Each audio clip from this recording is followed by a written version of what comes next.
você olhar, assim, pro PT, esse é o governo mais broxa de todos dele, Total. incluindo os da Dilma. O cara que é visto como o grande terror dos bolsonaristas não é o Lula. É? É o Xandão. Que é o cara que foi colocado lá pelo Temer, do golpe. Né? A militância do petista chamaria de um fascista. É bem... É no mínimo frustrante pra eles. É que assim, uma coisa que...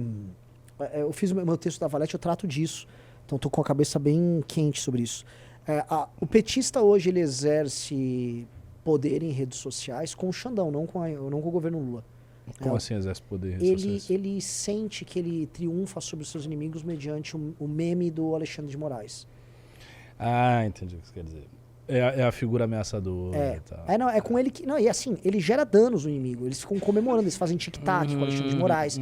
Eles falam, você vai ser preso, tá na hora de prender. Mas eles estão fazendo tudo isso com o Alexandre de Moraes, que nunca foi da turma deles. E é estranho isso. Por mais que o Alexandre de Moraes ele esteja presente em uns eventos do PT, teve um evento no fim do ano que foi bem feio. Claramente ele não fala a linguagem dos caras, é outro estilo. Hoje o vídeo dele saiu ontem, ele foi na Faculdade de Direito da USP e ele tava dando uma palestra e aí ele começa a fazer uns exemplos que não colam para um petista. Uma pergunta de ordem técnica, não sei nem se você saberia me responder, mas eu vou lhe fazer. Esses inquéritos aí que estão sob a égide do Alexandre de Moraes, eles podem passar para um outro ministro do STF que teria uma ascendência sobre eles? Poderia. Eu não sei como funciona. Tanto que o inquérito, na verdade, é um grande inquérito, que é o inquérito das fake news, e depois teve o inquérito dos atos antidemocráticos. Exatamente. E as pessoas elas são presas em função de desdobramentos desses dois inquéritos. Isso. E o primeiro, que é o das fake news, começou com o Toffoli, aí o Toffoli passou para ele. Então, mas não tem como o Dino pegar? Tem. Aí seria um novo acordo. Agora, putz, é uma perda de poder para o Alexandre enorme. É uma perda de poder para o Alexandre enorme, mas é um incremento de poder gigantesco para a esquerda. Mas por que ele faria isso? Mas ele precisa entregar, ou isso é uma coisa que ocorre por aquelas distribuições impessoais que... Eu não sei como funciona. Eu não sei como funciona. Talvez o presidente da STF que... Então, porque, assim, uma coisa é, se ter essa ascendência não vai permanecer na mão do Alexandre eternamente, se ele vai ter que passar, alguém meio que vai assumir esse poder. Você vai estar assumindo ali, e aí já não vai ser mais o Xandão. O Xandão vai estar numa posição mais escanteada, menor, e vai ser um outro cara que sucedeu o Xandão, que vai ser o novo meme, o cara que vai prender, o cara que vai emitir as decisões, que vai sair na manchete, fulano de tal, emitir as decisões. Talvez seja interessante ter um cara como o Dino. O Dino teria uma legitimidade dentro da esquerda que poderia revitalizar a esquerda toda. Ele foi o outro cara, o outro meme da esquerda. Ele era do PCdoB também, que é muito louco, mas acho que ele é visto já como alguém da turma, né? Acho que sim. Mas eu não vejo sentido nisso, nem pro Gilmar, nem pro Alexandre. Eu entendi isso. Eu também não vejo sentido. Mas se forem eles assim, que decidem, porque eu não sei como se dá a decisão. Não, eu acho que é uma coisa exótica em todos os termos. Nunca houve um inquérito assim de ofício. Sim, isso. Nunca um inquérito ali durou tanto tempo. E é com a mesma pessoa, a ponto de chegar alguns momentos em que ele era acusação, vítima e era o carrasco, juízo. Era tudo. E ele também fazia as duas instâncias, que o cara apelava. É muito louco. E aí ele tá num...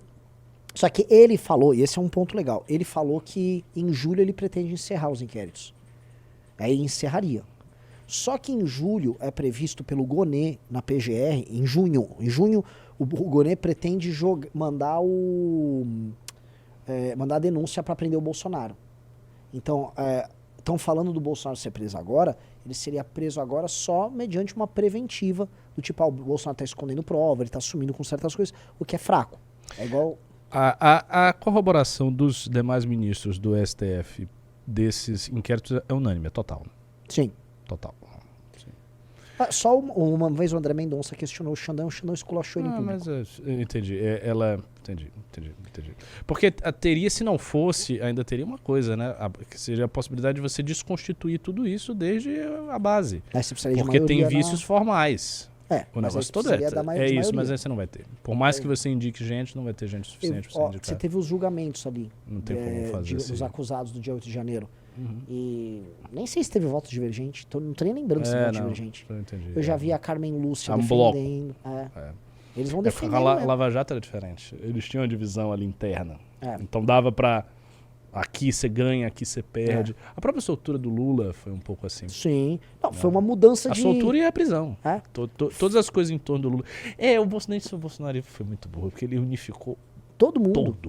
E aí a gente esquece isso, porque o Bolsonaro, ele foi tão inábil em tudo. Não precisava fazer que, isso, cara. Por exemplo, esse inquérito ele alguns aliados. Xandão poderia ser um aliado. Mas óbvio. O Gilmar poderia ser um aliado. Tem sentido o Bolsonaro ser amigo do Temer e se dar bem com o Temer e pedir pro Temer atuar com o Xandão, quando o Xandão foi o cara colocado pelo Temer? Por que o maior inimigo dele é um cara colocado pelo Temer? Muito estúpido. Caramba. Mas é assim, esse gente tem que... merece estar preso, né? Só pela burrice. Merece pela burrice, cara. Que o Paulo Cruz uma vez falou. Esse cara é um idiota. Esse cara é um idiota completo. E assim, eu acho que nunca passou pela cabeça dele a ideia de que ele teria que fazer política com todas essas figuras por muito tempo. O Kim conta, né? Porque todos os líderes partidários contam pro Kim, que logo no começo do mandato do Bolsonaro, quando ele entendeu que ele ia ter que ter reuniões com deputados regularmente e reuniões com líderes regularmente, ele falou, eu não quero isso aí não, vamos fazer o seguinte, o que vocês querem? Todo mundo. Vocês querem emenda? Combina aí a emenda aí, Maia. E aí criaram o orçamento secreto. Que ele não queria se reunir com os caras. Ele não queria ter esse trabalho. Eu lembro quando teve a reforma da Previdência do Temer. Eu fui uma vez com o Kim e com acho que o Pedro. E aí eu fui lá na Presidência da República, num conjunto de salas que eles tinham, com equipes das mais diversas, mas estou falando de dezenas de pessoas responsáveis por atendimento ao parlamentar por parte do Planalto. Então, tinham equipes para receber os caras e para tratar dos temas. Aí, então, eles foram receber a gente para falar sobre a aprovação da Previdência. E aí eles tinham os mapas, e tinham as relações, e quem tratava com quem. Então, o Temer tinha isso, que faz parte de uma tradição já antiga, que o governo PT também já tinha, de relacionamento. Você tem que ter uma turma, a Dilma cuidava mal, o Bolsonaro simplesmente não queria ter relacionamento nenhum. E o Temer tinha aquela coisa que eu pessoalmente não dou bola, e talvez você também não dê bola, mas o deputado dá bola. Tipo, chega o dia do aniversário, o deputado ou o presidente da República liga pra ele. O Temer ligava pra Se eu tivesse numa posição dessa, eu falaria isso. Eu sempre faria isso, mas de fato é uma coisa formal. E aí eles acham, né? E um deputado, recebia ligação do presidente, o presidente estava preocupado comigo. Às vezes o Temer ia em festas de deputados, festas de aniversário. Então, isso tinha era um nível de relacionamento muito diferente do Bolsonaro. De repente você sai de um cara que fazia isso, como o Temer, e você vai para um cara como o Bolsonaro, eu não quero falar com ninguém. Então isso só na Câmara.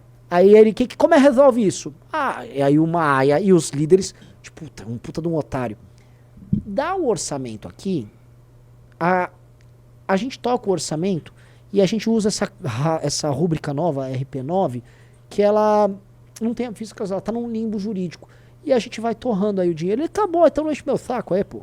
Vai custar mais barato. Então, é porque ele nunca foi um político. Tipo, ele ganhava, ele ficava lá isolado, tá? Não fazia. Tanto que ele não aprovou nada. Nada. Ele não tinha realmente uma vida política. Se a gente olha, por exemplo, o Kim, que é um cara muito jovem, tá? O Kim tem uma vida política. Sim. Ele vai pra lá, ele vai pra cá, ele conversa com um, ele fala das notícias. Não, porque fulano de tal, porque eu conversei, porque não sei o quê. Ele tem uma articulação, ele tá se movimentando. O cara simplesmente não fazia nada disso. Que é a coisa mais básica do mundo, porque isso, minha gente, vocês que vão nos assistir no Congresso Nacional deste ano, que já tem data, inclusive, eu acho que é 23 de novembro? Acho que 23 de novembro, isso. A gente faz sempre lá um Congresso Simulado. E tem uma parte do Congresso Simulado que é discussão. É para você fechar uma comissão, para você indicar alguém aqui, para você organizar uma maioria para tentar aprovar o seu projeto. A gente sempre faz isso. É isso que o Bolsonaro nunca fez e não queria fazer na presidência. Conversar com ninguém. Ele não tinha saco. Nenhum.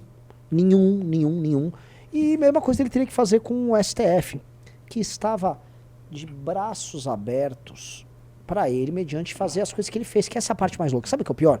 Ele queria pacificar com o STF, certo? E aí o STF exigiu a Lava Jato. E ele destruiu. Aí ele falou, tá bom, tá aqui minha parte. Aí ele entrega a Lava Jato, e aí, tipo, estamos quites. Aí ele vai lá, viado! E ele começa a brigar com o cara que ele acabou de fazer um acordo. Qual o sentido disso? Mas aí eu acho que ele entrava numa outra contradição que transcende a psicologia dele, a dificuldade que ele tem de se relacionar politicamente. ele também entrava na contradição de ter que oferecer algo que lembra a ideia de sou contra o sistema, Sim, sou contra o status quo. sim.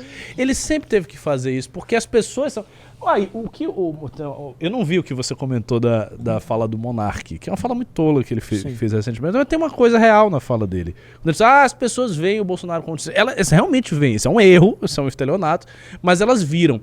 E parte disso, elas mantiveram essa visão por causa das tretas com o STF. Então, assim, ele tinha que entregar alguma coisa. Sim. Aí ele faz o estúpido, e o estúpido é o clássico do Bolsonaro. Ele entrega o material. O real. O instrumento real. E briga aqui no o que simbólico. Tá. Agora vamos brigar no simbólico. Mas você vai ser presa no real, meu irmão. Abra seu olho. A cela não é o simbólico. Vai ter uma barra de ferro ali. Ele não vai conseguir passar por ela.